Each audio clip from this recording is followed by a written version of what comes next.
നമസ്കാരം സുഹൃത്തുക്കളെ, ഞാൻ സലീം, സാമൻസിൻ്റെ പാർട്ട്ണറാണ്. ഏറെ നാൾക്ക് ശേഷം നിങ്ങളുടെ മുന്നിൽ വന്നിരിക്കുകയാണ്.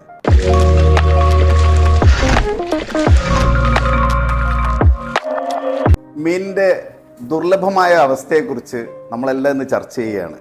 പ്രത്യേകിച്ച് വാർത്താ മാധ്യമങ്ങളിലൂടെ എല്ലാം നാം കേട്ടിരിക്കും, അയിലസാർ മത്തിസാർ എന്ന് വരെ പറഞ്ഞു തുടങ്ങി. അയിലയ്ക്ക് 350-400 രൂപ, മത്തിക്കാണെങ്കിലും ഏകദേശം അത്രയും തന്നെ വില. ഈ അവസ്ഥ എന്തുകൊണ്ടുണ്ടാകുന്നു എന്നുള്ളൊരു ചെറിയൊരു ബോധവൽക്കരണമാണ് ഈ ഒരു വീഡിയോയിലൂടെ ഞങ്ങൾ ഉദ്ദേശിക്കുന്നത്. മീനില്ല എന്ന് പറയുമ്പോൾ ഏറ്റവും കൂടുതൽ വിഷമിക്കുന്ന ഒരു വിഭാഗം ഞങ്ങൾ മീൻ കച്ചവടക്കാർ തന്നെയാണ്. സാമൻസ് വളരെ അഭിമാന പുരസ്സരം എപ്പോഴും പറയാറുണ്ടായിരുന്ന 40-ൽ മേലെ വെറൈറ്റി മീനുകളുള്ള ഒരു ഷോപ്പ് എന്ന് പറയുമ്പോൾ ഇപ്പോൾ ഞങ്ങൾ 3 തട്ടുകളിൽ ഒന്ന് എപ്പോൾ നോക്കിയാലും കാലിയാണ്. 40 പോയിട്ട് ഇപ്പോൾ ഞങ്ങൾക്ക് 25-30 ഐറ്റംസ് ഇവിടെ കൊണ്ടുവരാൻ നമ്മൾ കഷ്ടപ്പെടുന്ന ഒരവസ്ഥയാണുള്ളത്. സാമൻസിൽ ഏറ്റവും അധികം വിൽക്കപ്പെടുന്ന മീൻ ഏതാണെന്ന് ചോദിച്ചു കഴിഞ്ഞാൽ നെയ്മീനാണ്. അയക്കൂറ ഇറക്കിയ എന്നെല്ലാം പലരും പറയും.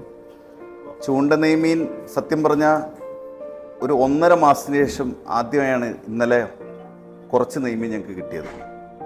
സ്ഥിരം വരാറുള്ള വെള്ളാവോലി, ഹമൂർ, ഏരി ഇതൊന്നും ഇപ്പോൾ കാണുന്നേ ഇല്ല. കായൽ മീനുകളിലാണ് ഞങ്ങളൊന്ന് ഈ കഴിഞ്ഞൊരു മാസം ഈ തട്ടൽപ്പെങ്കിലും സജീവമാക്കി നിർത്തിയത്. കാളാഞ്ചി, ചെമ്പല്ലി, കായൽ നാരൻ ചെമ്മീൻ, കരിമീൻ, തിലോപ്പിയ ഇത്തരം സാധനങ്ങളിലൂടെയാണ് ഞങ്ങളൊരു 25-30 ഐറ്റംസ് പരമാവധി ഒപ്പിച്ചത്. കടലിൽ നിന്ന് ഇടക്ക് മോതയോ വല്ല വിളമീനൊക്കെ വന്നെങ്കിൽ തന്നെ വലിയൊരു കാര്യം.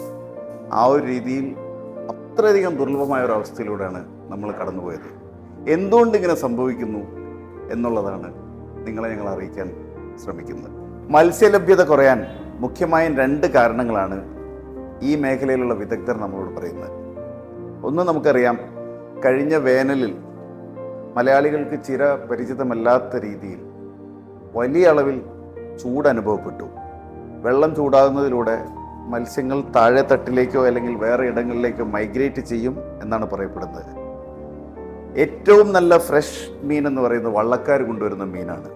രാവിലെ പോയി വൈകിട്ട് വരികയോ ഉച്ചയ്ക്ക് പോയി പിറ്റേ ദിവസം ഉച്ചയ്ക്ക് വരികയോ ചെയ്യുന്ന 24 മണിക്കൂറിനുള്ളിൽ വരുന്ന ചെറിയ വള്ളങ്ങളിൽ പോകുന്ന മീനുകളിലാകട്ടെ ഒത്തിരി ആഴക്കടലിൽ നിന്ന് മീൻ പിടിക്കാനുള്ള വലകൾ അവരുടെ കയ്യിലില്ല. അതിന് ട്രോളിംഗ് നെറ്റുകൾ വേണം. ഈ ട്രോളിംഗ് എന്ന് പറയുമ്പോൾ നമുക്ക് വേറൊരു കാര്യം അറിയാം. ഇപ്പോൾ ട്രോളിംഗ് നിരോധനമാണ്, ട്രോളിംഗ് നെറ്റ് നിരോധനമാണ്. അത് വലിയ ഫിഷിംഗ് ബോട്ടുകളുടെ കൈകളിൽ മാത്രമേ ഉണ്ടാവുകയുള്ളൂ. ജൂൺ, ജൂലൈ, ഓഗസ്റ്റ് മാസങ്ങളിൽ പരാഗണ സമയമാണ്. ഈ സമയത്ത് ട്രോളിംഗ് നെറ്റുകൾ ഉപയോഗിക്കാത്ത കാരണം ആഴക്കടലിൽ നിന്ന് മീൻ പിടിക്കാനും സാധിക്കുന്നില്ല. ചൂട് കൂടുതലും ട്രോളിംഗ് നെറ്റ് നിരോധനവും രണ്ടും കൂടെ ഒരുമിച്ച് വന്നപ്പോൾ നമുക്ക് മീനുകൾ ലഭിക്കാതായി. ട്രോളിംഗ് നിരോധനം ഏതാണ്ട് അവസാനിക്കാറായി. ഓഗസ്റ്റ് പകുതിയോടുകൂടി ട്രോളിംഗ് നിരോധനം അവസാനിക്കുമെന്നാണ് പ്രതീക്ഷിക്കുന്നത്. കൂടാതെ ഇപ്പോൾ മഴ അല്പം പെയ്ത് വെള്ളമൊക്കെ ഒന്ന് തണുത്ത് കഴിഞ്ഞാൽ മീനുകൾ വീണ്ടും നമ്മുടെ വലകളിലേക്ക് വന്ന് കയറും എന്ന് തന്നെ പ്രതീക്ഷിക്കാം.